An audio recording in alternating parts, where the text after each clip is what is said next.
नमस्कार मंडळी, स्वागत आहे तुमचं लीगल तडका या यूट्यूब चॅनेलमध्ये। तुम्हालाही रोज रोज त्याच प्रकारचं पनीर खाऊन कंटाळा आला असेल तर ह्या पद्धतीची पनीर मसाला एकदा नक्की ट्राय करा। पनीर धुवून त्यामध्ये दही, धनेपूड, जिरेपूड, कसुरी मेथी, लाल मिरची पूड, हळद, मीठ, शिमला मिर्च व कांदा घालून मॅरिनेशन करण्यासाठी 15 मिनिटं ठेवून द्या। त्यानंतर ग्रेव्हीसाठी एका मिक्सर जारमध्ये हिरवी मिरची, आलं, लसूण, टोमॅटो ह्यांची पेस्ट करून घ्या। आता कढईमध्ये 2 चमचे तेल घालून त्याच्यामध्ये 1 चमचा तूपही ॲड करा व जिरे टाका आणि त्यानंतर तयार केलेली ग्रेव्ही त्याच्यामध्ये घालून छान तेल सुटेपर्यंत अगदी मंद आचेवरती परतून घ्या।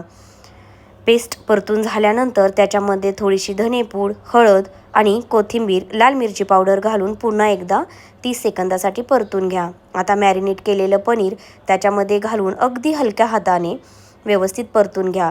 आता 1 वाटी गरम पाणी घालून 5 मिनिटासाठी शिजून द्या। रेसिपी आवडल्यास नक्की ट्राय करा।